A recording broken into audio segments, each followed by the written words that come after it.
সকল প্রশংসা আল্লাহ তাআলার জন্যে, যিনি গ্রীষ্মের এই তীব্র তাপদাহের ভেতর দিয়ে আমাদেরকে আজকের জুমার দিনে জুমার নামাজ আদায়ের জন্য যথাসময়ে মসজিদে আসার, প্রয়োজনীয় দিনই আলোচনা করার শোনার তৌফিক দিয়েছেন। আল্লাহ তাআলার শুকরিয়া আদায় করি, আলহামদুলিল্লাহ। অসংখ্য অগণিত দুরূদ ও সালাম বর্ষিত হোক আকায়ে নামদার তাজদার মদিনা মুহাম্মদুর রাসূলুল্লাহ সাল্লাল্লাহু আলাইহি ওয়াসাল্লাম এর প্রতি আল্লাহ তাআলা যার উম্মত হওয়ার সৌভাগ্য আমাদেরকে দান করেছেন। মুহতারাম হাজিরিন,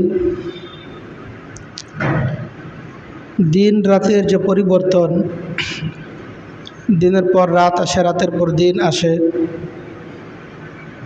একটা মাস যাওয়ার পরে আরেকটা মাস আসে, সিজনের পরিবর্তন ঘটে, এক মৌসুমের পর আরেকটা মৌসুম আসে। এই সব কিছুই আল্লাহ তাআলার সৃষ্টি এবং সব কিছুই আল্লাহ তাআলার কুদরতের নমুনা।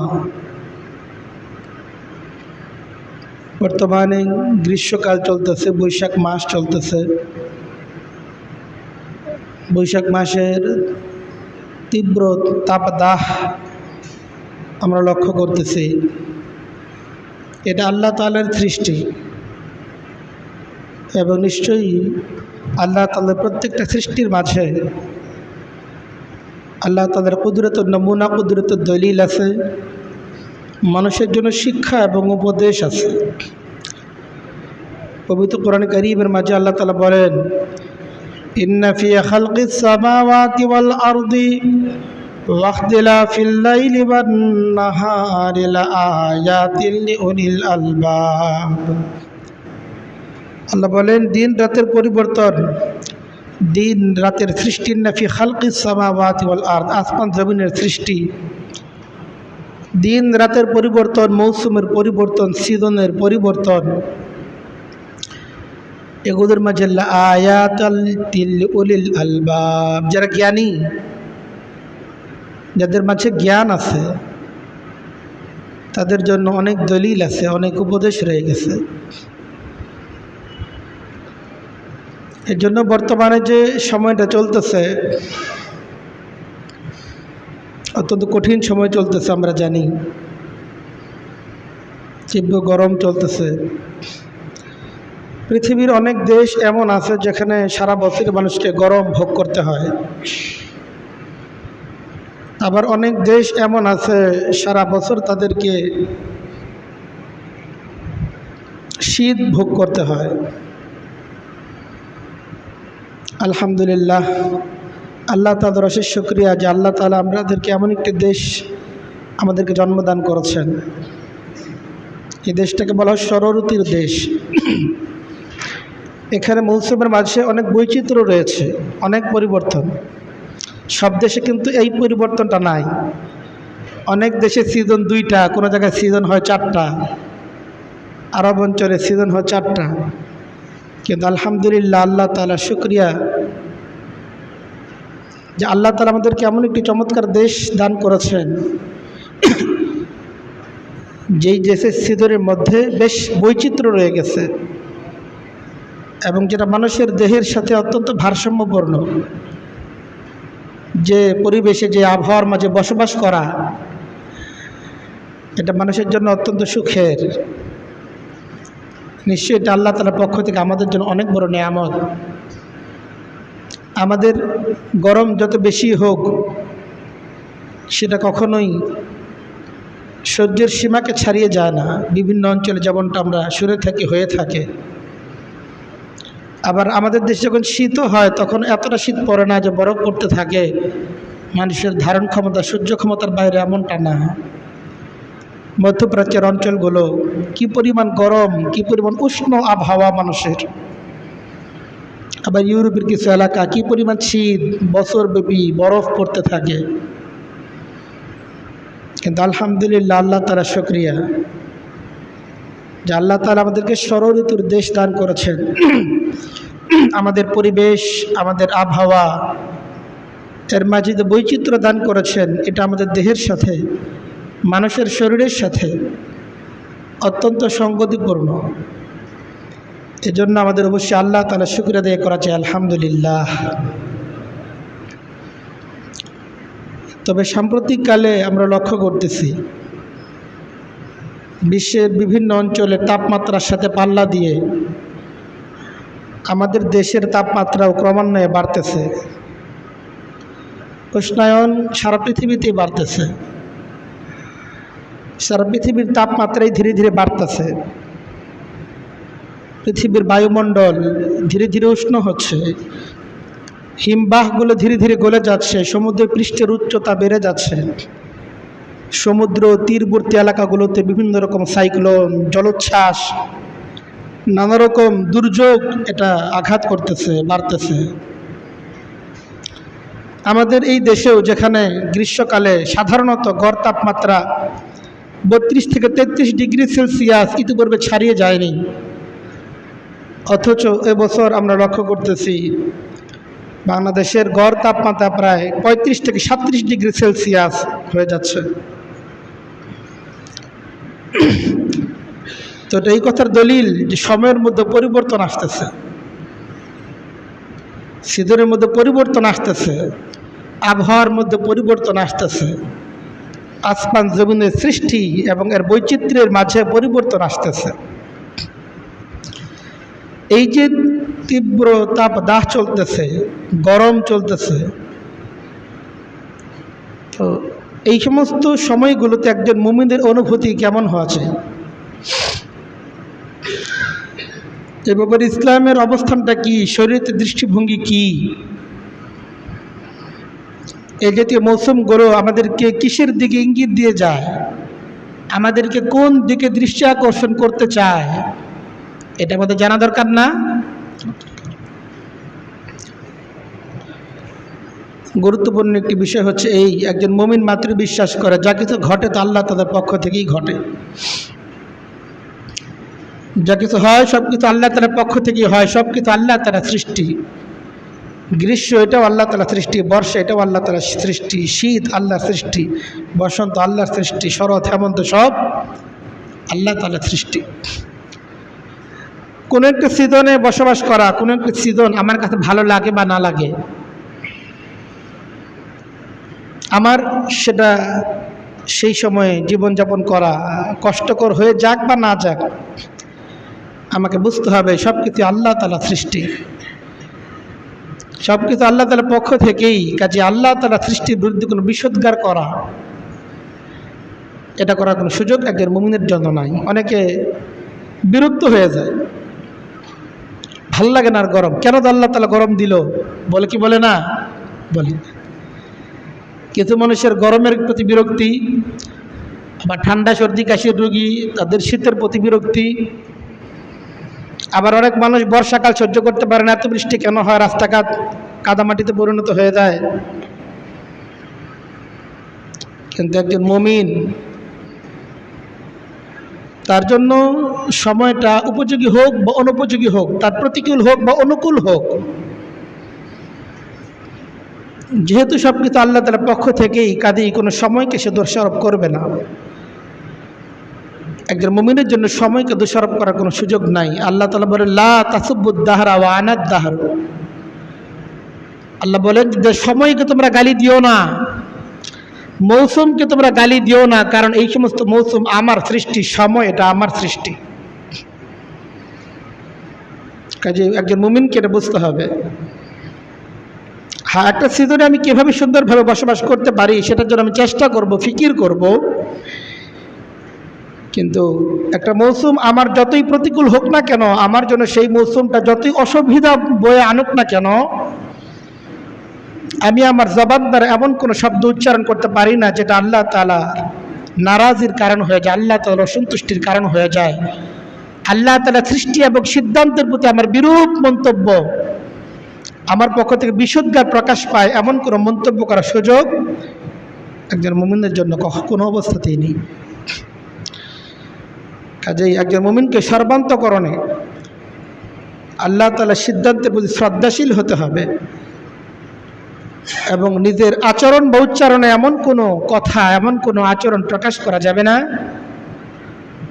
যার দ্বারা আল্লাহ তাআলার সিদ্ধান্ত, আল্লাহ তাআলার ফয়সালার প্রতি কোনো বিরক্তি, কোনো অসন্তুষ্টি, গালিগালাজমূলক কোনো কথাবার্তা প্রকাশ পায়, এটা মুমিনের জন্য কোনো অবস্থাতেই করার সুযোগ নেই, কারণ আল্লাহ তাআলা নিষেধ করে দিয়েছে।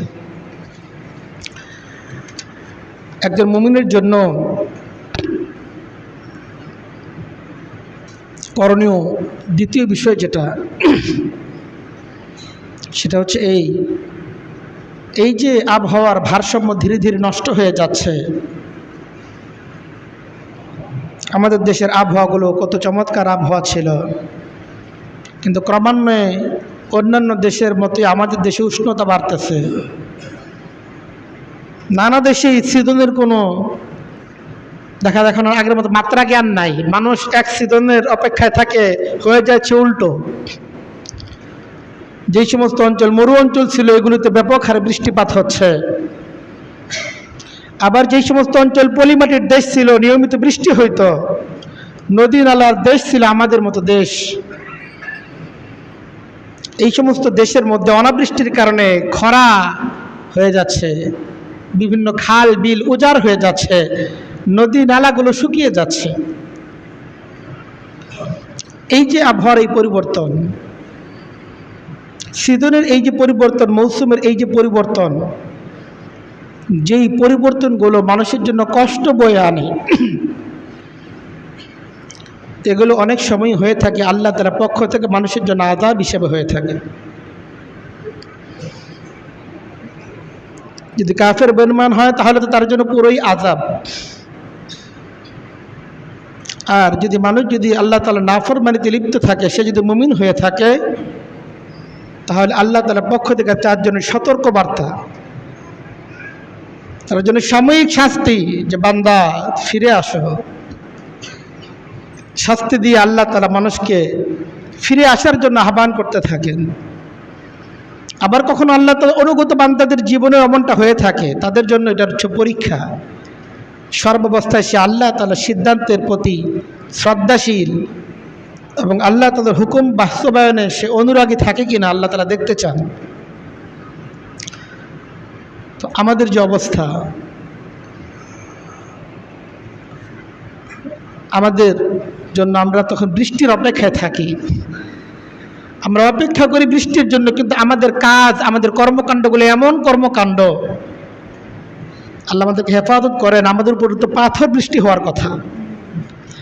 আমরা পানির বৃষ্টির অপেক্ষায় থাকি, অথচ আমাদের কর্মগুলো এমন কর্ম, যে সমস্ত কর্মের কারণে অতীত যুগের আল্লাহ তাআলা বিভিন্ন কওমের উপর, বিভিন্ন সম্প্রদায়ের উপর আল্লাহ তাআলা আসমান থেকে পাথর বর্ষণ করেছেন, তাদেরকে ধ্বংস করে দিয়েছেন। সেই সমস্ত কাজগুলো আমাদের সমাজের মধ্যে হচ্ছে, আমরা সেই সমস্ত কাজের মধ্যে জড়িয়ে পড়তেছি। আল্লাহ তাআলার নাফরমানির এমন কোন কোন বিষয় আছে যেগুলো আমাদের সমাজে বর্তমানে হচ্ছে না। নিত্য নতুন কৌশল আসতেছে, কলা কৌশল আসতেছে, নতুনভাবে নাফরমানির সুরতগুলো আসতেছে। একটা নাফরমানিকে কতভাবে উপস্থাপন করা যায়, সেই প্রক্রিয়াগুলো সামনে আসতেছে। যে নাফরমানিগুলো করতে গিয়ে একটা সময় একজন ব্যক্তি গোপনেও করতে গিয়ে 10 বার হিসাব করতে, এখন প্রকাশ্যে সেগুলো করতেছে।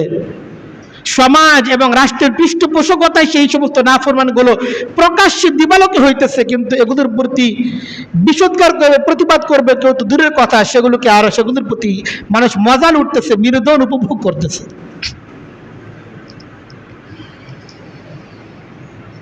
এই জন্য আবহাওয়ার এই পরিবর্তন, এই যে হঠাৎ করে গরমের তীব্রতা বেড়ে যাওয়া, এটা একজন মুমিনকে নাড়া দেওয়ার দরকার যে আমি কোনো নাফরমানির মধ্যে লিপ্ত হয়ে গেলাম কিনা, আমরা কোনো গুনাহের মধ্যে লিপ্ত হয়ে গেলাম কিনা। এই অনাবৃষ্টি কেন হচ্ছে আমাদের? বৃষ্টির জন্য আমরা এত তৃষ্ণার্ত, এত কাতর, কিন্তু বৃষ্টি হচ্ছে না, কেন হচ্ছে না? হাদিসের মধ্যে এসেছে, আল্লাহ রাসূল সাল্লাল্লাহু আলাইহি সাল্লাম বলেন, ওয়ালাম ইয়ামনাউ যাকাত আমওয়ালিহিম ইল্লা মুনউল কাতরা মিনাস সামা লাউলাল বাহাইম লাম ইউমতারু। আল্লাহ রাসূল সাল্লাল্লাহু আলাইহি সাল্লাম বলেন, এই যে অনাবৃষ্টি, বৃষ্টি হচ্ছে না, নবী করিম সাল্লাল্লাহু আলাইহি সাল্লাম বলেন, আল্লাহ তাআলা কোন কোন কওমের উপর অনাবৃষ্টিকে চাপিয়ে দেন, শাস্তি হিসাবে চাপিয়ে দেন। কখন? যখন মানুষ তাদের সম্পদের যাকাত দেওয়াকে বর্জন করে।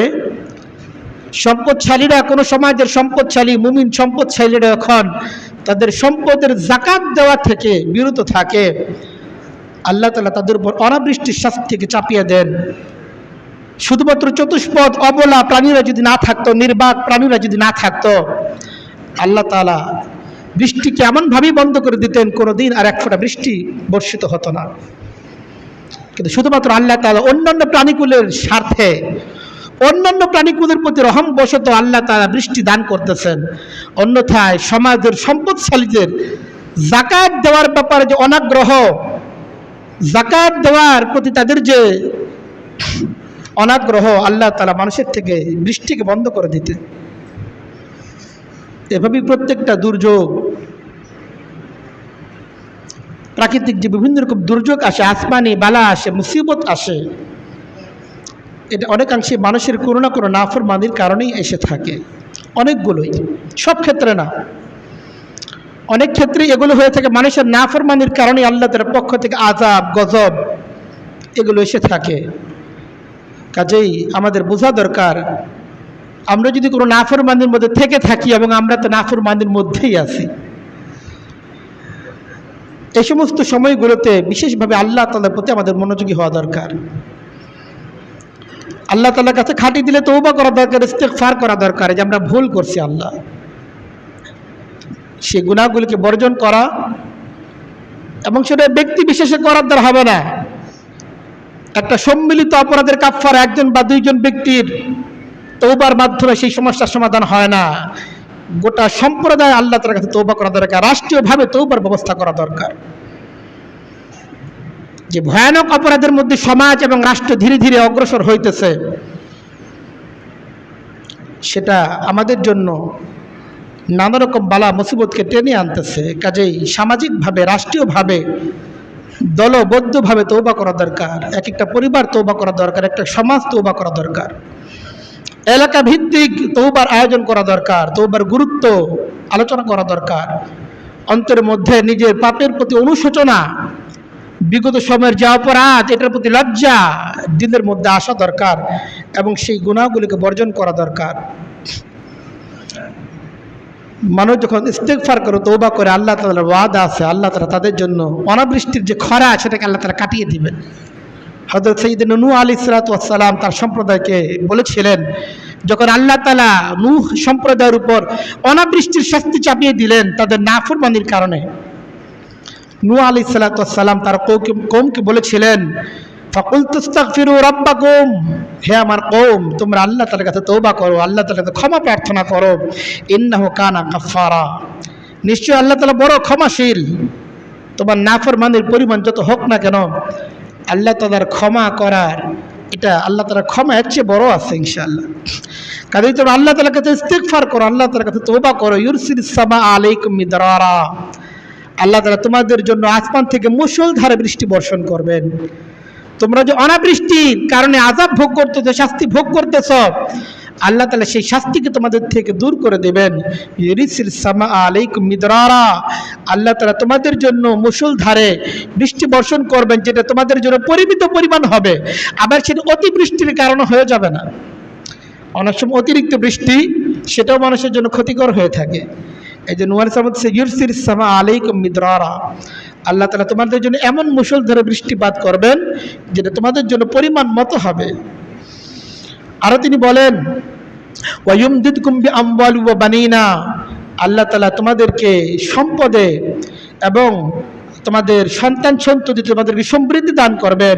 ওয়াজআল লাকুম জান্নাত ওয়াজআল লাকুম আনহারা, আল্লাহ তাআলা তোমাদের জন্য উদ্যান দিবেন, তোমাদের জন্য বাগান দিবেন, সেই বাগানগুলোকে আল্লাহ তাআলা সমৃদ্ধ করে দেবেন। ওয়াজআল লাকুম আনহারা, আল্লাহ তাআলা তোমাদেরকে নদী নালা দান করবেন, সেগুলিতে পানি দ্বারা ভরপুর করে দেবেন। এই যে আমাদের সমাজের মধ্যে কি পরিমাণ দুর্যোগ চলতেছে, যেই সমস্ত এলাকাগুলোতে একটা সময় 40 ফুট 50 ফুট গর্ত করলেই পানির স্তর পাওয়া যেত, এখন 60 ফুট 70 ফুট গভীর যাওয়ার পরও পানির দেখা মিলতেছে না। 70-80 ফুট যাওয়ার পরে যে অঞ্চলগুলোতে পানি দেখা যেত এই বাংলাদেশে, সেখানে এখন 120 ফুট 30 ফুট পর্যন্ত গভীরে গেলেও পানির দেখা মিলতেছে না। আমরা শুধু বাহ্যিকভাবেই সব কিছু হিসাব করতেছি, কিন্তু আসমানের মধ্যে যে এর যে ভিন্ন এক রহস্য চলতেছে, আমাদের অপরাধের কারণে, আমাদের নাফরমানির কারণে সেই সম্পর্কে আমরা বেখবর হয়ে আছি। মনে করতেছি শুধুমাত্র জাগতিক কিছু হিসাব কিতাব মিলানোর মাধ্যমে সব সমস্যার সমাধান আমরা করে ফেলতে পারবো। এটা কোনো কালই সম্ভব হবে না যদি আমরা আল্লাহ তাআলা নাফরমানির থেকে বেরিয়ে আসতে না পারি। আল্লাহ তাআলা পবিত্র কোরআন কারীমের মধ্যে বলেন, কুল আরাআইতুম মিন আসবাহা মাআকুম গাওরাম ফামান ইয়াতিকুম বিমাইন মাইন। হে নবী, ওদেরকে জিজ্ঞেস করেন, ইন আসবাহা মাআকুম গাওরান, তোমাদের পানির স্তর যদি নিচে নেমে যায়, কে আছে এমন শক্তিধর? ফামান ইয়াতিকুম বিমাইন মাইন, স্বচ্ছ পানি তোমাদের জন্য বের করে আনবেন এমন কোন শক্তি আছে? আল্লাহ তাআলা যদি আমাদের জন্য খরা দিয়ে ফেলেন, আমাদের পানির স্তরকে নিচে নামিয়ে ফেলেন, আমাদের জন্য সুপেয় পানির ব্যবস্থা করতে পারে, আল্লাহ তাআলার সিদ্ধান্তের বাইরে গিয়ে এমন শক্তিধর ক্ষমতাধর কেউ কি আছে? এজন্য আমাদেরকে অবশ্যই আমাদের অপরাধ থেকে বেরিয়ে আসতে হবে। আমাদেরকে আল্লাহ তাআলার কাছে তওবা করতে হবে যে গরম আর তাপদাহ আমরা ভোগ করতেছি, আগামী দিনগুলোতে এই সমস্যা আরও বাড়তে পারে। কিন্তু আমরা যদি আমাদের আল্লাহ তাআলার কাছে ফিরে না আসি, নিজেদের অপরাধ থেকে ফিরে না আসি, নাফরমানি থেকে ফিরে না আসি, এই সমস্যার সমাধান কোনো দিন হওয়া সম্ভব না। এই জন্য আমাদেরকে বিষয়টা অবশ্যই খেয়াল করা চাই। 3 নাম্বার যে বিষয়টা, সেটা হচ্ছে এই যে গ্রীষ্মকালে আমরা তাপ ভোগ করে থাকি, আরও কোনো সিজনে আমাদের ব্যাপক গরম আসে, চৈত্র মাসেও আমাদের গরম আসে, ভাদ্র মাসেও এক ধরনের গরম আসে, ভ্যাপসা গরম।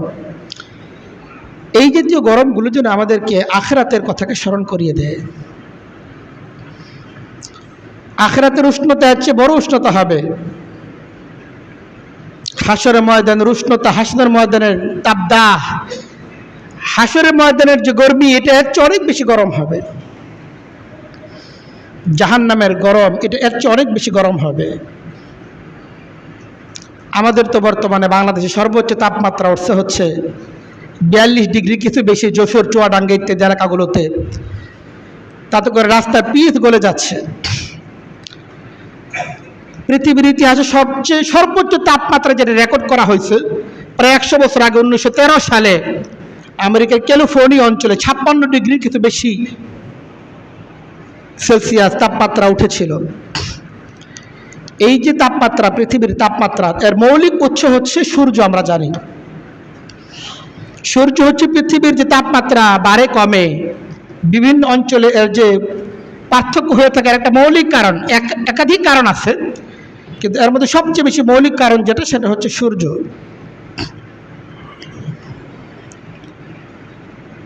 এই যে সূর্য পৃষ্ঠের তাপমাত্রা, কত দূরে সেই সূর্য আমাদের থেকে?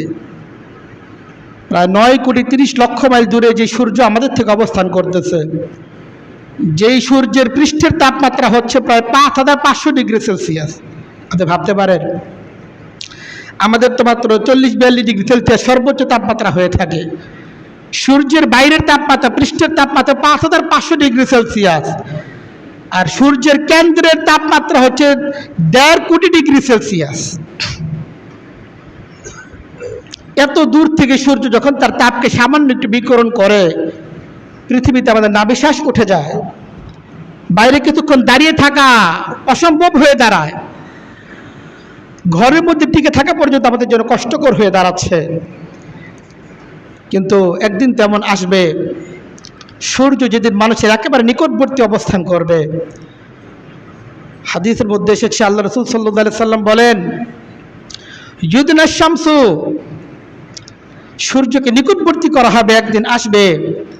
আল্লাহ রাসূল সাল্লাল্লাহু আলাইহি ওয়াসাল্লাম বলেন, তুদনা শামসু ইয়াউমাল কিয়ামাতি মিনাল খালকি হাত্তা তাকুনা মিনহুম মিকদার মাইলিন। আল্লাহ রাসূল সাল্লাল্লাহু আলাইহি ওয়াসাল্লাম বলেন, কিয়ামতের দিন, হাশরের ময়দান যখন কায়েম হবে, সেদিন সূর্যকে মানুষ থেকে মাত্র 1 মাইল দূরত্বে, মানুষের 1 মাইল দূরত্বে সূর্যকে নিয়ে আসা হবে। 1 মাইলের বিভিন্ন রকম ব্যাখ্যা মুফাসসিরগণ, মুহাদ্দিসগণ দিয়েছেন। তো এত দূরত্বে যে সূর্য, সে তার তাপমাত্রা সামান্য বিকিরণ করার কারণেই আমাদের এটা অসহ্যকর হয়ে যাচ্ছে। কিন্তু হাশরের ময়দান যখন কায়েম হবে, সূর্য মাত্র 1 মাইল পরিমাণ দূরত্বে অবস্থান করবে। সেই দিন মানুষের হালত কি হবে? এতটুকু দূরত্বে তো কোনো প্রাণী বাঁচতে পারে না, স্বাভাবিক অবস্থায় কোনো প্রাণী বাঁচতে পারে না, কিন্তু ওই দিন তো কোনো মৃত্যু হবে না।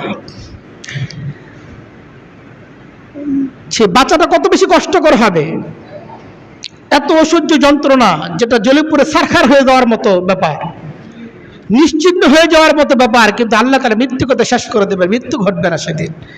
আপনি জ্বলে পুড়ে নিঃশেষ হয়ে যাবেন, সেই সুযোগ থাকবে না। যেদিন আল্লাহ তাআলার আরশের ছায়া ছাড়া আর কোনো ছায়া থাকবে না, সেই দিন আমরা যদি আল্লাহ তাআলার আরশের ছায়ার নিচে স্থান না পাই, আমাদের সেদিন কি উপায় হবে এটা মনে রাখা দরকার। আজকে সামান্য এই তাপমাত্রা সহ্য করতে পারি না, কিন্তু 5500 ডিগ্রি সেলসিয়াসের এই সূর্যটা যখন মাথার উপরে এসে দাঁড়াবে, সে তার পূর্ণ শক্তি নিয়ে যখন তার তাপকে বিকিরণ করতে থাকবে, মাথার খুলিগুলো যখন টকবক করে ফুটতে থাকবে, কি ভয়ানক চিত্র সেদিন মঞ্চায়িত হবে, এটা একবার ভাবা যায়? এজন্য সেই দিনের অপেক্ষা এবং সেই দিনের প্রস্তুতি আমাদের গ্রহণ করা চাই। সেই দিন 7 শ্রেণীর লোককে আল্লাহ তাআলা বলেন, আল্লাহ রাসূল সাল্লাল্লাহু আলাইহি ওয়াসাল্লাম বলেন, সাবাতুন ইউযিল্লুহুমুল্লাহ ইয়াওমা লা যিল্লা ইল্লা যিল্লুহু। 7 শ্রেণীর লোককে আল্লাহ তাআলা সেদিন তার আরশের নিচে স্থান দিবেন, যেদিন আল্লাহ তাআলা আরশের ছায়া ছাড়া আর কোনো ছায়া থাকবে না। এজন্য সেই 7 শ্রেণীর লোক কারা, তাদের গুণাবলী কি, সেগুলো আমাদের জানা চাই। সময় সুযোগে কখনো ইনশাআল্লাহ আল্লাহ তাআলার চেষ্টা আমরা করবো, এখন তো সেই সুযোগ নেই। কাজে আমাদেরকে সেই দিনের জন্য প্রস্তুত হওয়া চাই। জাহান্নামের তীব্রতা আরো কত মারাত্মক হবে। আল্লাহ রাসূল সাল্লাল্লাহু আলাইহি ওয়াসাল্লাম বলে, ইন্না নারাকুম হাদিহি ইউকিদুহা ইবনু আদম জুজউম মিন 70 জুজআম মিন হাররি শামসি হাররি জাহান্নাম। আল্লাহ রাসূল সাল্লাল্লাহু আলাইহি ওয়াসাল্লাম বলেন, এই দুনিয়াতে যে আগুন তোমরা জ্বালিয়ে থাকো, এই আগুনের যে তাপমাত্রা, এটা হচ্ছে সূর্যের যে তাপমাত্রা, জাহান্নামের যে তাপমাত্রা, এর 70 ভাগের মাত্র 1 ভাগ, মাত্র 70 ভাগের 1 ভাগ এর তাপমাত্রা। এক হাদিসের মধ্যে এসেছে, আল্লাহ রাসূল সাল্লাল্লাহু আলাইহি ওয়াসাল্লাম বলেন, ইশতাকাতিন নার ইলা রাব্বিহা, জাহান্নাম আল্লাহ তাআলার কাছে আর্তনাদ করলো, আকুতি জানালো, হে রাব্বুল আলামিন, ইয়া রাব্বি আকালা বাযি বাযা, হে আমার রব, আমার যে উষ্ণতা বাড়তেছে, এত ভয়ানক উষ্ণতা বাড়তেছে, এটা সহ্য করে আমার জন্যই কষ্টসাধ্য হয়ে দাঁড়াচ্ছে, আমি এটা বরদাস্ত করতে পারতেছি না। জাহান্নাম এর তাপমাত্রা কত মারাত্মক। জাহান্নামের সাথে সূর্যের একটা সূক্ষ্ম সম্পর্ক আছে, যে সম্পর্কে আমাদের জ্ঞান নাই। আমরা শুধু জানি যে পৃথিবীর তাপমাত্রার সাথে সূর্যের সম্পর্ক আছে, কিন্তু সূর্যের যে তাপমাত্রা, এর সাথে সম্পর্ক হলো সূক্ষ্ম সম্পর্ক, জাহান্নামের সম্পর্ক। আল্লাহ রাসূল বলেন, শিদ্দাতুল হাররি মিন ফাইহি জাহান্নাম, এই যে তাপমাত্রা, এই যে বায়ুমণ্ডলের তাপমাত্রা, সৌরজগতের তাপমাত্রা, পৃথিবীর তাপমাত্রা, এটা মিন ফাইহি জাহান্নাম, জাহান্নামের উষ্ণতা থেকেই সেটার উৎস। তো যেটা বলতেছিলাম, সূর্য আল্লাহ তাআলার কাছে আকুতি করলো, হে আল্লাহ, এটা বরদাস্ত করা আমার জন্য কঠিন হয়ে যাচ্ছে। তখন আযিনা লাহু বিনাফাসাইনে, আল্লাহ তাআলা তাকে অনুমতি দান করলেন 2টা শ্বাস ছাড়ার জন্য। ফাআশাদ্দু মা তাজিদুনা মিনাল হাররি ওয়া আশাদ্দু মা তাজিদুনা মিনাজ জামহারিরি। আল্লাহ রাসূল বলেন, তোমরা যে শীতকালে তীব্র শীত অনুভব করে থাকো, গ্রীষ্মকালে তীব্র গরম অনুভব করে থাকো, সেটা হচ্ছে সূর্যের সেই নিঃশ্বাসের কারণে। এটা আমাদের বোধ এবং জ্ঞানের বাইরে। বাকি আল্লাহ রাসূল সাল্লাল্লাহু আলাইহি ওয়াসাল্লাম আমাদেরকে এটা জানিয়ে গিয়েছেন, মহাসত্যবাদী রাসূল জানিয়ে গিয়েছেন, কাজে এটা চূড়ান্ত পর্যায়ের সত্য। কাজে জাহান্নাম কত ভয়াবহ হবে, কিয়ামতের ময়দান কত ভয়াবহ হবে, সেই ময়দানের জন্য প্রস্তুতি নেওয়া চাই। জাহান্নাম থেকে মুক্তির জন্য আমল করা চাই। আর যে সমস্ত কাজ জাহান্নামকে লাজিম করে দিবে, আমাদেরকে জাহান্নামে উপনীত করবে, সেই সমস্ত কাজ থেকে নিজেকে বিরত রাখা চাই। এই গরমের এই সময়গুলো যেন আমাদেরকে সেই দিকে ইঙ্গিত করা যায়, সেটা আমাদের খেয়াল করা দরকার। পরিস্থিতি আরো যত জটিল হোক না কেন, গরমের পরিমাণ আরো যতই বাড়ুক না কেন, কোন অবস্থাতেই পরিবেশের কোনো প্রভাবে যেন আমাকে আল্লাহ তাদের হুকুম থেকে গাফিল করে দিতে না পারে, সেই দিকে আমাদের খেয়াল করা চাই। অনেক গরম লাগতেছে, থাক, জামাতে নামাজ আদায় করা প্রয়োজন নেই। এর চেয়েও তো গরম হইতে পারে পরিবেশ, বৃষ্টি বাদল এর চেয়ে বেশি হইতে পারে, শীতকালে শীতের পরিমাণ এর চেয়ে বেশি হইতে পারে। পরিবেশ যতই প্রতিকূল হোক না কেন, কিন্তু আল্লাহ তাদের হুকুম পালনে একজন মুমিন কখনোই পিছপা হতে পারে না। এই জন্য গরমের সিজনেও যেন আমরা যেন বিরক্ত না হয়ে যাই, নামাজের প্রতি বিরক্ত না হয়ে যায়, জামাতের প্রতি বিরক্ত না হয়ে যায়, এটা আমাদের খেয়াল করা দরকার। এটা তো মুনাফিকদের চরিত্র ছিল। আল্লাহ রাসূল সাল্লাল্লাহু আলাইহি ওয়াসাল্লাম তাবুকের যুদ্ধের সময় যখন সাহাবায়ে কেরামকে নির্দেশ দিলেন জিহাদের জন্য যেতে হবে, তখন মুনাফিকরা সাহাবায়ে কেরামকে নিরুৎসাহিত করতে চাইল।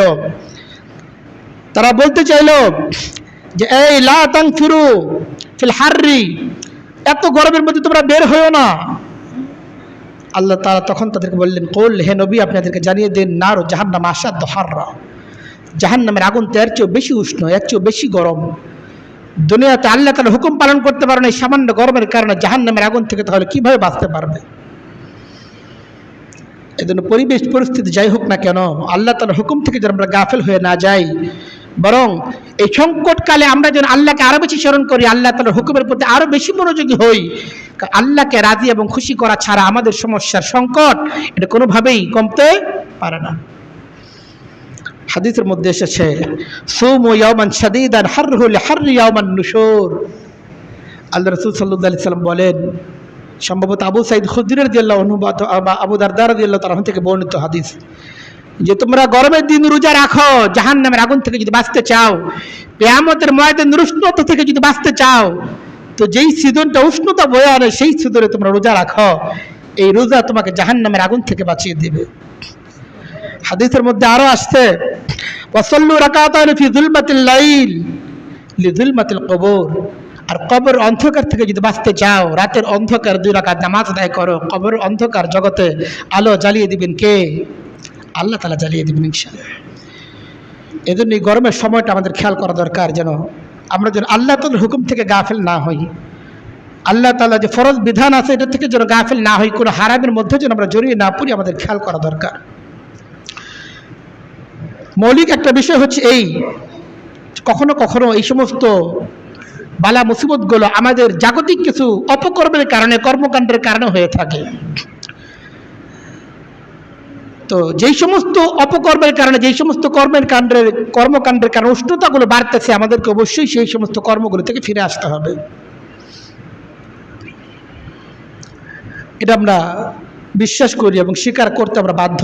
এই পরিবেশকে তো নষ্ট আমরা করতেছি, এই প্রকৃতির বিরুদ্ধাচরণ আমরা করতেছি, গাছ কেটে কেটে বনাঞ্চলগুলো উজাড় আমরা করে ফেলতেছি, এই নদীগুলো দখল আমরা করে ফেলতেছি, এগুলো ভরাট আমরা করে ফেলতেছি, খাল বিল এগুলো নষ্ট আমরা করতেছি। কাজেই এই প্রকৃতি আল্লাহ তাআলার সৃষ্টির বিরুদ্ধাচরণ আমরা করতেছি। কাজে আমাদের অপরাধের কারণে আল্লাহ তাআলার পক্ষ থেকে আযাব গজবগুলো আসতেছে। আল্লাহ তাআলা বলে, যাহারাল ফাসাদ ফিল বাররি ওয়াল বাহরি বিমা কাসাবাত আইদিন নাস, জলে স্থলে যা কিছু বিশৃঙ্খলা, এই যে সংকটগুলো আসতেছে, পরিস্থিতি সংকটপূর্ণ হচ্ছে, এটা বিমা কাসাবাত আইদিন নাস, মানুষের কর্মের ফসল। কোনো না কোনোভাবে মানুষ এর মধ্যে জড়িত। কাজেই আমাদের অপরাধের কারণে আমাদের উপর শাস্তিগুলো আসতেছে। কাজেই জাগতিক যে অপরাধগুলো আমরা করতেছি সেগুলো চিহ্নিত করা দরকার, যে কি কি কারণে আমাদের উষ্ণতাগুলো বাড়তেছে। আল্লাহ তাআলা নাফরমানি থেকে আমাদেরকে বাঁচতে হবে, পাশাপাশি যেই সমস্ত উদ্যোগ গ্রহণ করলে আমাদের উষ্ণতাগুলোকে নিয়ন্ত্রণ করা সম্ভব হবে, উষ্ণতা কাটিয়ে ওঠা সম্ভব হবে, সেগুলো কিন্তু আল্লাহ তাআলার হুকুম, সেগুলো পালন করা, আমাদেরকে সেই দিকেও মনোযোগী হতে হবে। আজকে আমরা রাস্তা করার জন্য গাছ কেটে ফেলতেছি, বাড়ি করার জন্য গাছ কেটে ফেলতেছি, কি পরিমাণ গাছ আমরা কাটতেছি, সেই তুলনায় গাছ কিন্তু আমরা লাগাচ্ছি না। আপনি চিন্তা করে দেখেন, ছোট সময় কত গাছ আপনি দেখতেন, কত বিরাট বিরাট গাছ দেখা যাইত, সেগুলোর জায়গা এখন সেগুলি কেটে কেটে বহুতল বিল্ডিং নির্মাণ করা হয়েছে, কিন্তু গাছ লাগানো হচ্ছে না। কেউ মনে করতে বহুতের গাছের কথা আপনি কেন বলতেছেন, গাছের কথা তো আমিই বলবো। আল্লাহ রাসূল সাল্লাল্লাহু আলাইহি ওয়াসাল্লাম গাছ লাগানোর জন্য উৎসাহিত করে গিয়েছেন। আল্লাহ রাসূল সাল্লাল্লাহু আলাইহি ওয়াসাল্লাম বলেন, মা মিন মুসলিমিন ইয়াগরিসু গারসান আও ইয়াজরাউ যারআন ফাআকালা মিনহু দাব্বাতুন আও ইনসানুন আও তায়রুন ইল্লা কানা লাহু সাদগাতুন। আল্লাহ রাসূল সাল্লাল্লাহু আলাইহি ওয়াসাল্লাম বলেন, কোন মানুষ যখন, কোন মুমিন বান্দা যখন কোন বৃক্ষরোপণ করে, ক্ষেতের মধ্যে কোনো বীজ সে বপন করে, আর সেখান থেকে কোনো চতুষ্পদ জন্তু উপকৃত হয়, কোনো মানুষ উপকৃত হয়, কোনো পাখি উপকৃত হয়, তার ডালে সে বিশ্রাম গ্রহণ করে, তার ছায়ার মধ্যে সামান্য সময় বসে, ইল্লা কানা লাহু সাদগাতুন, এটা তার জন্য সাদকা জারিয়ার কারণ হয়ে যাবে। অন্য হাদিসের মধ্যে এসেছে, আল্লাহ রাসূল সাল্লাল্লাহু আলাইহি সাল্লাম বলেন যে, দেখো ইন কামাতিস সাআতু, তোমরা যদি লক্ষ্য করো যে কিয়ামত কায়েম হয়ে যাইতেছে, আল্লাহ রাসূল সাল্লাল্লাহু আলাইহি ওয়াসাল্লাম বলেন তোমরা যদি দেখো যে কিয়ামত শুরু হয়ে গেছে, মহাপ্রলয় শুরু হয়ে গেছে, ওয়া বিয়াদি আহাদিকুম ফাসিলাতুন, আর তোমাদের কারো হাতের মধ্যে একটা গাছের চারা আছে যেটা তুমি রোপণ করতে যাচ্ছ, এখন তুমি এটা মনে করো না আর এই চারা রোপণ করে কি হবে, কিয়ামত তো হয়ে যাবে, সব তো ধ্বংস হয়ে যাবে। আল্লাহ রাসূল সাল্লাল্লাহু আলাইহি ওয়াসাল্লাম বলেন তুমি এইটা মনে করো না যে কিয়ামত কায়েম হয়ে যাচ্ছে, আর কি লাভ হবে, ফাইন ইস্তাতান্দা ইয়াকুব হাত্তা ইয়াগরিসাহা, সে যদি মনে করে এই বৃক্ষ রোপণ করে সে আর দাঁড়াতে পারবে না, এর মধ্যে সব ধ্বংস হয়ে যাবে, ফাল ইয়াফাল, তবুও তার জিম্মাদারি হচ্ছে এই চারাটা রোপণ করে ফেলা। কিন্তু আপনি চিন্তা করে দেখেন বছরের পর বছর যাইতেছে, কিন্তু আপনি কতগুলো গাছ কাটছেন, কতগুলো গাছের পাতা আপনি ছিঁড়ছেন, কিন্তু এর বিপরীতে একটা গাছ লাগানোর ফিকির কিন্তু আপনি করেন নাই। তো এই সমস্ত অনেক কারণ এমন আছে যে সমস্ত কারণে সমাজের উষ্ণতা বাড়তেছে, পরিবেশের উষ্ণতা বাড়তেছে। আল্লাহ রাসূল সাল্লাল্লাহু আলাইহি ওয়াসাল্লাম সেই সমস্ত বিষয়গুলোর প্রতি আমাদের দৃষ্টি আকর্ষণ করে গিয়েছেন, কিন্তু আমরা সেগুলোকে দিনই কাজ মনেই করতেছি না, অথচ এটা দিনই কাজ, এগুলো সাদকায়ে জারিয়ার অংশ। সেই সমস্ত বিষয়গুলো আমাদেরকে চিহ্নিত করতে হবে, ব্যক্তিগতভাবে, সামাজিকভাবে, রাষ্ট্রীয়ভাবে সেই উদ্যোগগুলো গ্রহণ করতে হবে, কিভাবে আমাদের সমাজের উষ্ণতাগুলো কমিয়ে আনা যায়। এরপরে সর্বশেষ আরো দু একটা বিষয়, যে অনেক ক্ষেত্রে আমরা অস্থিরতা প্রকাশ করি, আরে এত গরম সহ্য হয় না, আজকে কত তাপমাত্রা, এগুলি নিয়ে গবেষণা নিয়মিত, কিন্তু এই সমস্ত আলোচনা পর্যালোচনার দ্বারা কিন্তু সমাজের কোনো উপকার হচ্ছে না। সমাজের উপকার এইটা যে আপনার বাসার মধ্যে পানি আছে, তো পথচারী একজনকে পানি করান, আপনার দোকানের মধ্যে পানির ব্যবস্থা রাখেন, একজন আইসলে পানি পান করতে পারে, পথে ঘাটে আপনার সুযোগ আছে তো পানির ইন্তজাম করেন, কিন্তু মানুষজন পানি পান করে তার তৃষ্ণা নিবারণ করতে পারে, এটা কাজের কাজ হবে। গরমের দিনগুলোতে আপনার অধীনস্থ যারা আছে তাদের উপর কাজের চাপ কিভাবে কমানো যায় সেই ফিকির করেন। বাসা বাড়িতে এই গরমের মধ্যে যেই সমস্ত মা বোনেরা কষ্ট করে আপনার জন্য রান্না বান্না করে আনতেছেন, চুলার পারে দাঁড়িয়ে দাঁড়িয়ে গরমের মধ্যে ঘামতেছেন, ভিজতেছেন, তাদের জন্য সহানুভূতিশীল হন, তাদের কাজকে কিভাবে কমানো যায়, তাদের প্রতি আপনি কিভাবে তাদেরকে সহযোগিতা করতে পারেন, এই ফিকিরগুলো করেন। অন্যথায় সারাদিন বিরক্তি প্রকাশ করে আর গবেষণা করে এই সমস্যার সমাধান হবে না। মানুষের সেবা করার চেষ্টা করেন, কিভাবে আপনি মানুষকে সেবা দিতে পারেন, সর্বোচ্চ সেবা দিতে পারেন। একটা পথে ঘাটে যেখানে যাত্রী ছাউনি আছে, একটা ফ্যানের ব্যবস্থা নাই, মানুষ সেখানে দাঁড়াতে পারতেছে না, বসতে পারতেছে না, সেখানে আপনার সামর্থ্য আছে, তো সেখানে তাদের জন্য কিভাবে ছায়ার ব্যবস্থা করা যায়, তাদের জন্য একটু বাতাসের ব্যবস্থা করা যায়, সেই ফিকির আপনি করেন, মানুষের জন্য উপকার হবে। আল্লাহু ফি আউনিল আবদি মা কানাল আবদু ফি আউনি আখিহি, আপনি যতক্ষণ পর্যন্ত মানুষের সেবায় নিজেকে নিয়োজিত করবেন, আপনার খেদমতের জন্য আল্লাহ তাআলা কুল কায়নাতকে লাগিয়ে দেবেন ইনশাআল্লাহ। আপনার যখন দরকার হবে তখন দেখবেন আল্লাহ তাআলা আপনার সাহায্যে চলে আসছেন, যদি আপনি মানুষের সাহায্যে নিজেকে নিয়োজিত করেন। এই জন্য গরমের দিন চলতেছে, যে বিষয়গুলোর প্রতি দৃষ্টি আকর্ষণ করলাম সেগুলো তো আমরা খেয়াল করবো, পাশাপাশি নিজের শরীরের যত্ন নেওয়ার চেষ্টা করবা, বেশি বেশি পানি পান করা, স্যালাইন পান করা, বিশ্রাম গ্রহণ করা। ইসলাম কিন্তু একটা পরিবেশ বান্ধব ধর্ম। আপনি যদি লক্ষ্য করেন আল্লাহ রাসূল সাল্লাল্লাহু আলাইহি ওয়াসাল্লাম হাদিসের মধ্যে বলছেন, আবরিদু বিযহরি ফি ইয়াউমি সাইফি, আল্লাহ রাসূল সাল্লাল্লাহু আলাইহি ওয়াসাল্লাম বলেন এই গ্রীষ্মকালে তোমরা জোহরের নামাজ একটু দেরিতে পড়ো। যে গ্রীষ্মকালে নবী করিম সাল্লাল্লাহু আলাইহি ওয়াসাল্লাম জোহরের নামাজ দেরিতে পড়তে বলতেছেন, কেন? এটা আমাদের সমাজের তুলনামূলক দেরিতেই পড়া হয়ে থাকে। আরব দেশে কি পরিমাণ গরম, যখন জোহরের নামাজের সময় হয় রৌদ্রের তাপ যে ভয়াবহ আকার ধারণ করে, মানুষের ঘর থেকে বের হওয়া কঠিন হয়ে দাঁড়ায়। আল্লাহ রাসূল সাল্লাল্লাহু আলাইহি ওয়াসাল্লাম বলতেছেন, এই এত গরমের মধ্যে বের হওয়ার দরকার নাই, জামাতে এসো না, একটু দেরি করে নামাজ পড়ো, সকলে যেন পরে জামাতের সাথে এসে নামাজ আদায় করতে পারে। শরীয়তের হুকুমও পালন করতে হবে, পাশাপাশি সচেতনভাবে নবী করিম সাল্লাল্লাহু আলাইহি ওয়াসাল্লাম আমাদেরকে শরীয়তের হুকুমগুলো পালন করার জন্য আমাদেরকে আল্লাহ রাসূল সাল্লাল্লাহু আলাইহি ওয়াসাল্লাম নির্দেশ দিচ্ছেন। এটা ইসলামের এই পরিবেশ বান্ধব যে হুকুমগুলো, এর থেকে আমরা পরিবেশের যে গুরুত্ব এবং নিজেদের যে শারীরিক যত্ন নেওয়ার প্রয়োজনীয়তা আছে এটা আমরা বুঝতে পারি।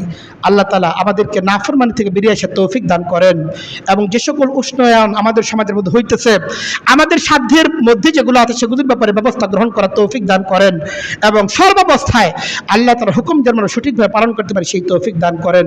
ওয়া আখিরু দাওয়ানা আলহামদুলিল্লাহি রাব্বিল আলামিন।